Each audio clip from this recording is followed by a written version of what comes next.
thank you so much, Miss Special K, for joining me on my little podcast. This is strange. Oh, I know. Well, my pleasure. Lovely to be here. And just strange, just really weird. But hello, hello. I know, it's so weird, like, because normally we're on this end that I'm doing now, and we're interviewing somebody. So it is so nice to actually speak to you and find out all about you and what's going on in Special K's land. So I hope you're up for delving in. Oh my God, you can delve as much as you want. Go deep, baby. I'm prepared. You've said that before, I'm sure. Well, Admittedly not to me, so that's fine. That's fine. no, that's true. You are my So, drag sister, so I that's the way it know. works. We are. Now, there's going to be lots of people out there that obviously know all about the squirrels and how we started and our X Factor journey, but they might not know about your background because you've got such a rich background in entertainment. So tell people about your background and a bit about how Special K came to be. Right, so I don't know how long this podcast is going to be. So I presume I'm going to go back. If I go back, remember I'm really ancient. So we could be talking Tyrannosaurus Rex times. I went in drag at that point, but I clearly was wandering around in mother's clothes at that point. I came from a very sort of quite an I'd say working class family, do you know what I mean? Council estate. I was that little boy that would sing every opportunity and dance every opportunity. And everyone else around me sort of didn't get it. So I was always the little boy that would put on the show in the backyard, or I would be the one that, sang every song from Top of the Pops at the time or whatever it was. I thought everybody was like me. I thought everybody was theatrical and everybody loved a good show tune. And that was it. And we're talking sort of 3 years, 4 years old, this is what was happening. So I would be popping on a towel on my head and then sort of pretending it was a headdress and running down the stairs. And I genuinely thought that it would be like some big Glee, Fame institution that I would walk in and everyone would suddenly sing a song and we would just, and then realize very quickly that I was so different to everybody else. It was just, and it was a real culture shock for me because mum and dad, they sort of knew their son was a little bit, let's just say, out there and enjoying life with, glitter and everything. And I think they'd shield and be slightly from the real cruel world. And then to go into a playground where boys were, and football and nothing, now so many years later, you realise that a lot of what it was they were scared. And people treat you with anger, and the bullying thing comes from people being frightened and not being able to ask or be able to, why is he doing high kicks? Why is he singing to everybody that, somewhere over the rainbow? That was just a gig. And we're talking 5, 6 years old. Moving forward, mum's got dance school in the local community where we were, and for just local kids. So obviously I joined this school, and suddenly the whole, emphasis on the school was rugby. Nice. Now, as you can imagine, me and balls, especially odd-shaped ones, it just didn't work out. And they would try, people would throw it at me, this ball, and I would just chuck it back at the person who threw it at me. And I was genuinely that last person in a line when they picked a team. I was that one standing there on my own, what nobody wanted. And you're standing there going, hello. No, we don't want you. Oh my God.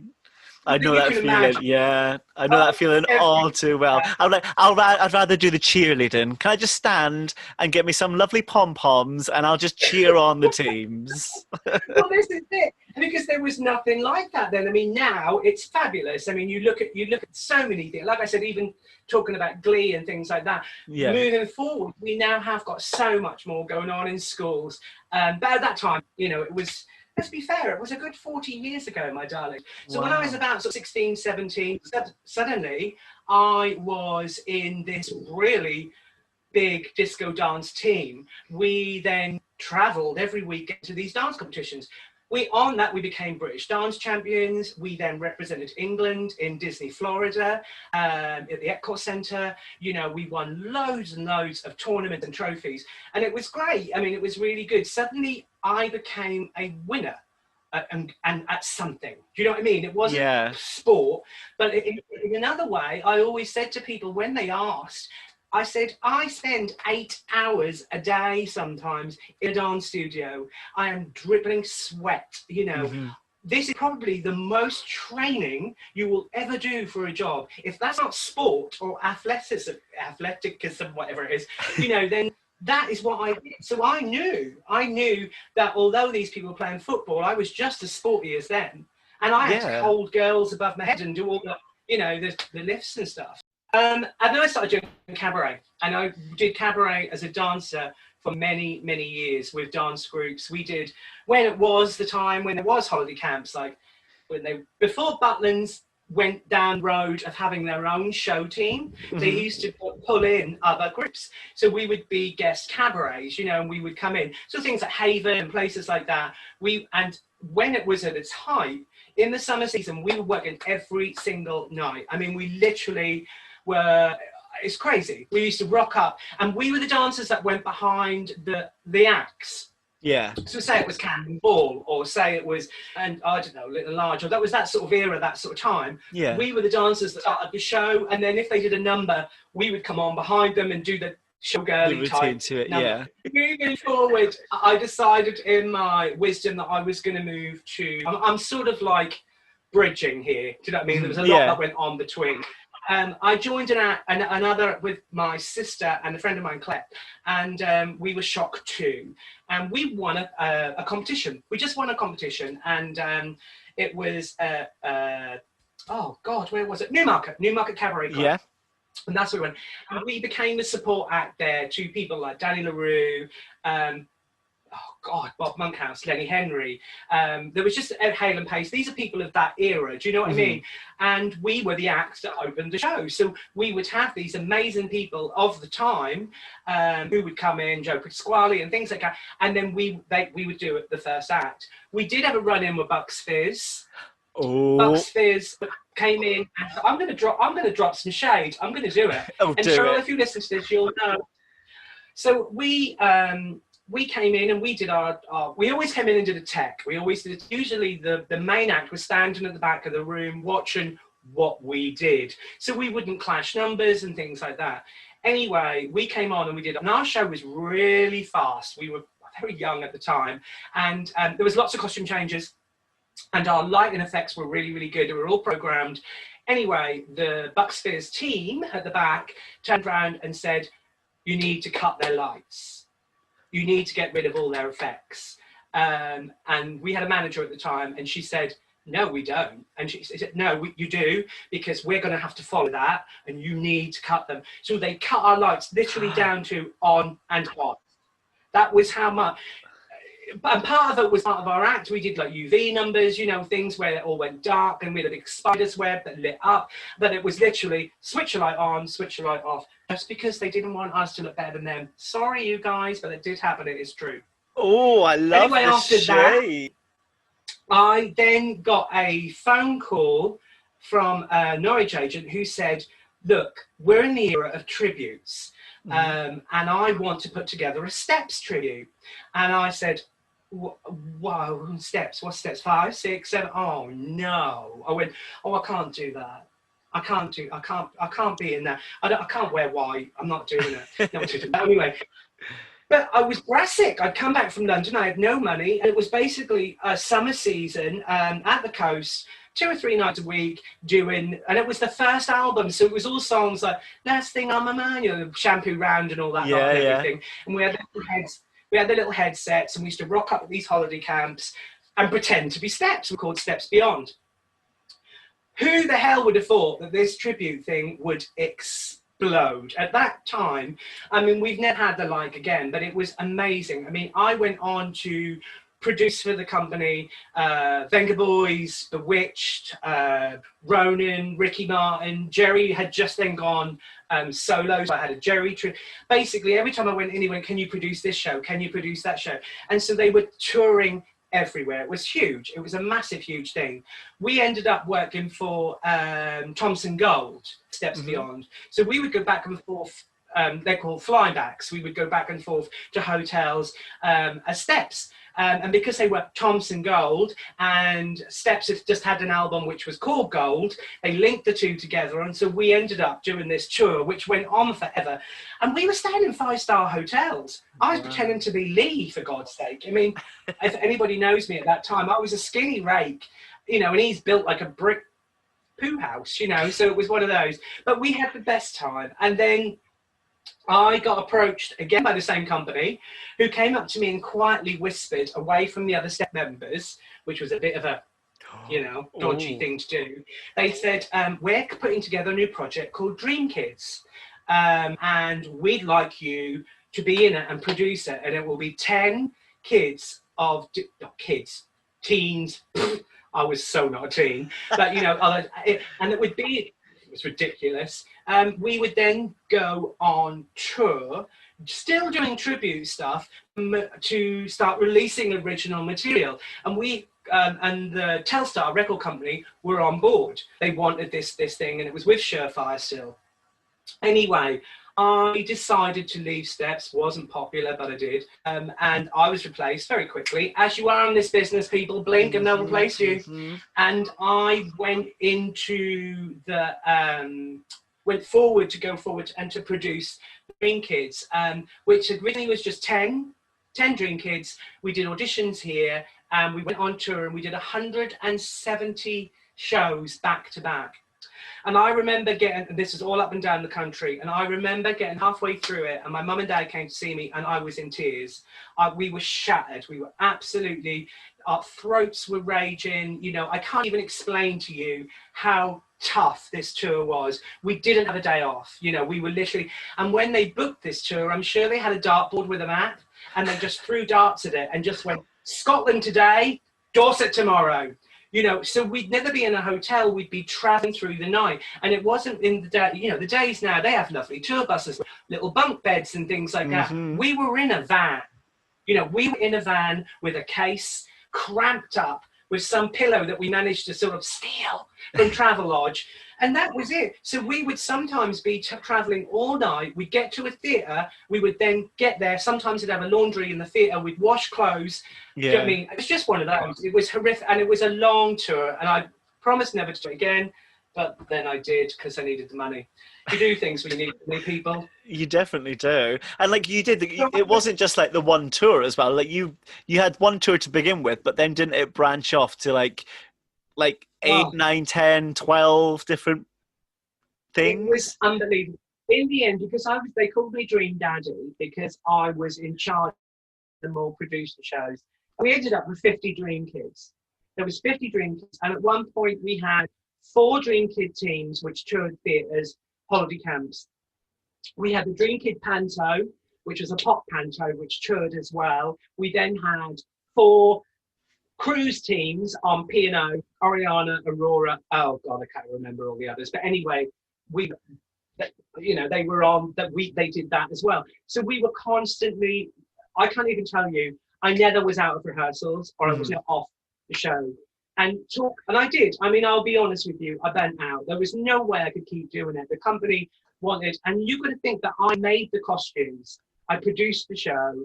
I managed them so they could ring me at any time of the night and say, "Oh, the toilet's broken in my hotel," you know, or anything like that. So it was just ridiculous, you know. And then I finished that, and I can't remember. There was loads what happened.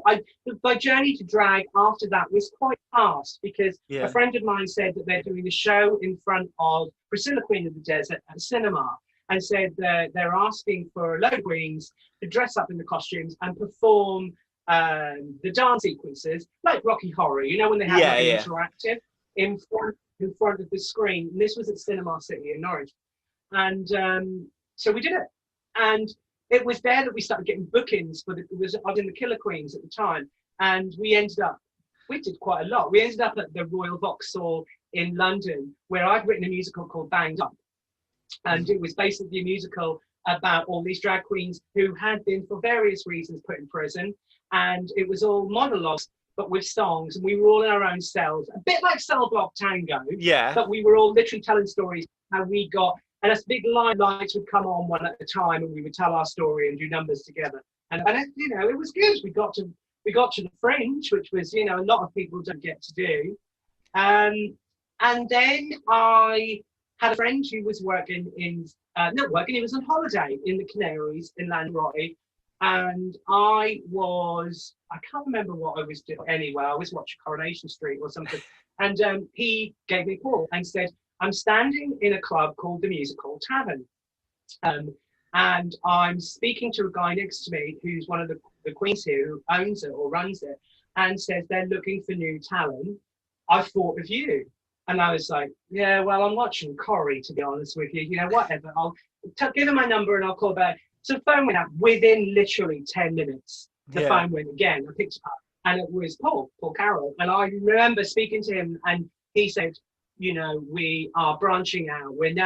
We've got Fuerteventura and we've got Lanzarote, but we now want to open in Gran Canaria.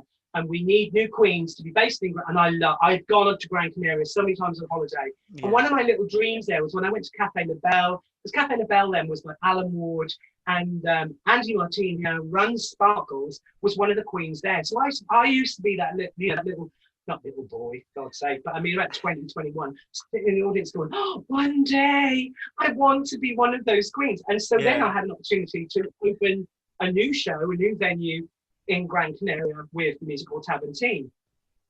And I thought about it and I thought, you know, what have I got to lose? I'm going to do 3 months. Spoke to mum and dad and everybody. They went 3 months, over 3 months, do it over summer, see how you feel. 4, 5 years later, I was still there. And hence where I became casting director of the show, where I cast you guys, you know, yourself and Courtney and everybody, and tried to change the show. The show dynamics then was a very mimed show. It was all about mime. It was all about numbers that had no disrespect, and I'm sure they would say, had been around quite a while. And I was trying to say, you know, we need to drive this forward into live vocals, because it just makes you stand out from everybody else.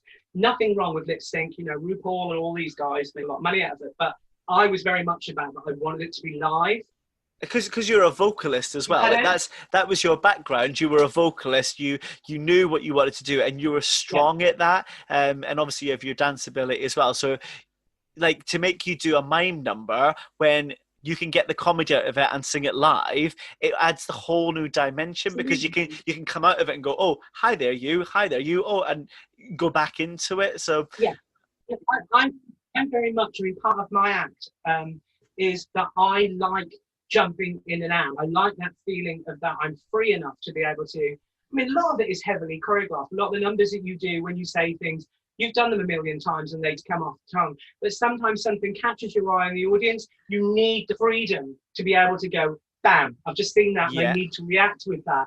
And also confidence then to get back in with the track again and carry on.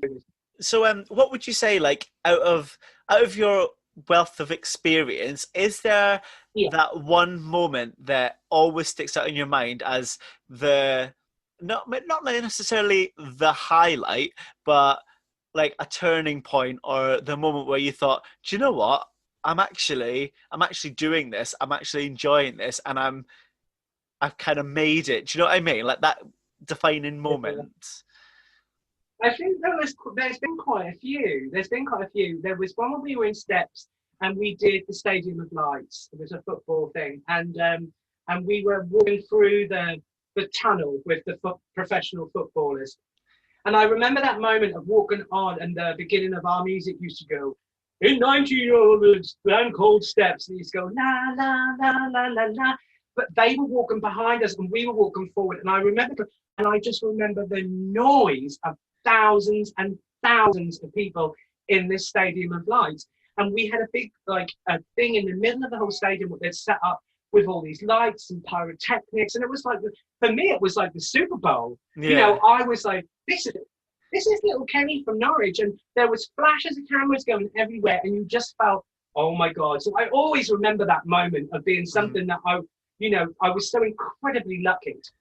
I mean, going forward, I still think that with the Squirrels, we'll get to that in a moment, and X Factor, that was another moment that I felt, oh my God, I'm doing this. You know what I mean? This is incredible. There's been such amazing times. There were times in the Canaries where I literally went, I'm being paid to do this. You know, I was literally standing there thinking, I'm super proud. When we did the theatre tour in England, I remember we were going all the way around with the musical theatre, you know, with the show, the musical Tavern. And I remember walking into theatres what I'd played with Dream Kids. So I was going back. I remember walking into, say, the Grand in Blackpool. I remember going into, you know, the Cardiff Theatre. I remember all these theatres all over the country. When I went in, and I used to play Robbie Williams. One of my characters, Robbie Williams. I was in Steps, I was in Hearsay, I was in so many bloody things. And so I used to do these theatres. So it was lovely going back with, and I'd always wanted to play Chroma. I know it sounds random, and I'd always wanted to play it. I went there as a kid, and I always remember walking up the pier as a tiny tot and going, oh, I want to play it. And I remember playing Chroma with the music hall Tavern, and my mum and all my family and friends were in the audience. And the last number we did, I think, was, oh God, I think it was I Am What I Am, but a really acoustic version of it. And we had all big feathers, and I remember crying. I remember standing on stage and just crying and going, for one thing, I've come so far, and I'm here, a little boy. I played Dopey on that stage at Chroma when I was a babe. We were in the Babes, and when I was at dance school, and Peggy Carroll, I think it was 8 or 9. That was cruel, because when I put on the Dopey costume, there was some big fake plastic ears that you went with the costume, and the costume designer said, "Oh, we don't need to bother with Kenny because he's got big ears anyway." 8, I was told that. You can imagine, just an 8-year-old. They're cruel, darling. Anyway, I played that theatre when I was 8, and so to come full circle and be there, that was another brilliant moment. What is, I'd say, like, what does the future have in store for Miss Special K? What's in your what's in your pipeline? What's in my pipeline? Well, in my pipeline, obviously after the old X Factor of it all, we carried on gigging, didn't we, baby? We did Panto, adult Pantos, and adored them, Jack Beanstalk and Cinderella. We were supposed to be doing Aladdin this year, and we were supposed to be doing Snow White this Christmas. All gone, you know, it's all gone. So you have to be very sort of think out your career a little bit more. And I was thinking, right, well, I started the company So Fabulous, which was basically started off as a dog coat company, because my little dog Sable is the weirdest ever. She's Chihuahua with 100 different breeds. I really don't know. So she's got a tiny Chihuahua head, this huge horse-like body. And I didn't have a coat. I used to look for coats for her and couldn't find them. So I thought, do you know what, I'm going to make one. And then people started saying to me, do you know what, my dog's an odd shape.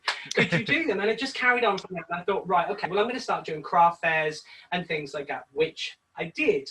And then started doing So Fabulous Fridays at Lady B's in Norwich, which were just like alterations, but still restyling. People were bringing in vintage clothing and wanted them restyled to a more contemporary look. And I love it. I love getting hold of something that maybe is, you know, I don't know, 40s, 50s outfit, and then bringing it up to make it more contemporary. It's really lovely. And I enjoy that. From this process, I was approached by a TV company who said, you know, we love this and we love the idea of it, the whole sew and be thing, but we also love the RuPaul Drag Race aspect of you, and we also love, you know, Paul O'Grady Love and Dogs aspect, that Sable is always with you everywhere. So there was, and then there's the whole sort of, you know, the Fabulous Five with like Queer Eye. It just had a real combo of all these different things that we do. And anyway, I had a meeting with them, and we have been filming now, oh my God, I think it's probably about 3 to 4 months. And we're coming towards the end of the pilot now. We've literally, it's been so, I can't even explain to you, I loved every single minute of it. I don't know why, but I just love being in front of camera. So I've really enjoyed it. But I've also met some gorgeous people through it. Some people have told really true life stories about, because the problem is people go, oh, fashion, you know, it's trivial. But a lot of people, when they dress up and go out of the house, it's their armor. That's why they dress up. That's why they feel stronger when they put on a certain outfit. And so there's a lot of lovely stories in the program. So to cut a long story short, we are now awaiting the finalization of the pilot, and then it will be up to the company. They're going to go into meetings. I know that they were having meetings, Channel 4 and Channel 5. Who knows? It could not happen. It could be just a little DVD that I pop on and show people when I'm crunchy with my walk and frame. Go, I did a pilot. Or it could go fabulous and I could be the new Got One. I don't know. I really don't know. But the thing is that just keep going forward. And also in it, I've been writing music. I mean, I literally have been writing constantly. I've written music all my career. But I've just going to release next month Star 2.0, which is a new mix of a track that I recorded a long time ago, and then processed doing the video for it. It's going to be released worldwide distribution, so that's really exciting, considering that the Squirrels have also done their Diva single, which we did. It's just trying to find, like with Loose Ladies, what we did when we did the online show. We were in lockdown, so what are we supposed to do? We're performers. We need to do something. And I'm incredibly creative. You know I am. I need to be doing something.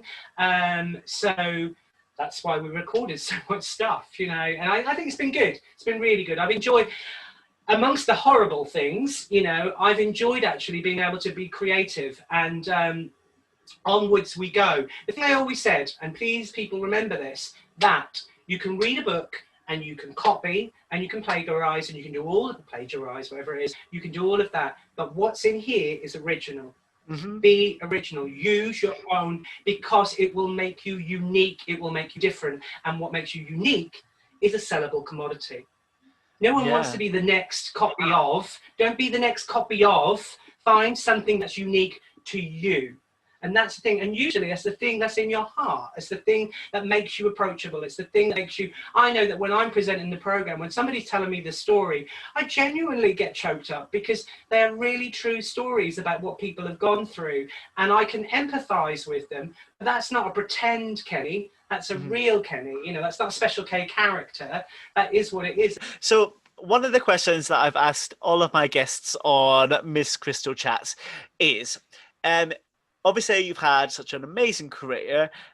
If you could go in a time machine and go back and find little 6-year-old Special K, what would you say to little Special K?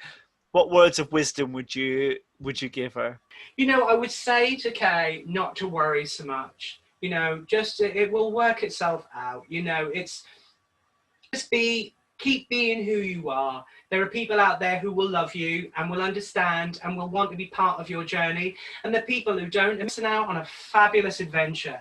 You know, the people who are mean and all of that, well, sorry, you missed the rainbow bus. I'm having a fabulous time. Sorry you missed it. There's not a ticket for you. I think that was what I would say. You know, I've loved it. And I say that jump. Every moment you have that tummy thing where you think, oh, I don't know whether I can, do it. Do it. Do it. Just jump. Just don't be scared. Do it. Because you know what? I've been incredibly lucky. I've been surrounded by friends and the most fantastic, supportive family. They know that whatever happens, I've been incredibly lucky that I've been able to knock on the door and go, hello, a suitcase, I'm back from Barcelona and and I haven't got any money. And they go, get in, have a bacon sarnie, tell us all about your adventure. I was never judged on doing that because my memories are what makes it fabulous. I can, as you know, you're going to have to edit this right down. I mean, I've lived my life. I said when I got really poorly, when the cancer thing happened, I mean, that was a biggie thing for me. It hit me so hard. I didn't realize, I thought I was a superhero. I really did. I thought I could cope. I thought I was the one that was going to be able to never get ill. I've never broken a bone. I never get really a bad cold. I've never been that person. I've always been incredibly healthy. And suddenly, boom, that happened. It happened so fast. And because once you're diagnosed, the machine of the hospital and the specialist, they move really fast, which is amazing. NHS, God love you. So you're moved incredibly fast through the system. But the problem with it is that because it's so fast, you don't have time to process it. You literally sit from the moment the doctor came in and everyone else. I was left in a room. I was in a room full of people all waiting to leave. And then the next minute I was the only person sitting there. And everyone else was going, thank you, goodbye, after the fact. And I sat there in this room on my own thinking, why am I still here? And then to have them come through and say, have you got somebody with you? And that moment where your stomach just goes, why do they need me to have somebody with me? Do you know what I mean? And your brain is going, it was just a horrible, horrible time. But because of that, it really gave me that sense of, don't put off what you can do, do today. Yeah. Don't think to yourself, oh, next year. Oh, do you know? I mean, I know it's hard at the moment with COVID. I know that. I know that people are saying, well, I see, but I'm never going to be that person. I might be, whatever happens, I might be. I'm not saying whatever, but I'm never going to be that person who's got the big house, the big estate, the 4 cars, the huge big bank account. But what I have had is the best adventure. Well, thank you so much for joining in my little podcast. I think people have really got to see lots about our gorgeous Special K and some things that you might never have known before. I know. And remember, people, always be fabulous. That's my philosophy. Do you know what I mean? Even if you've got a dodgy pair of leggings on, do you know what I mean? And you're in Lidl's and you think to yourself, do you know what? Be fabulous. Live your life and have no regrets. There's one. Exactly. Thank you so much, my darling, and I'll speak to you soon. Bye.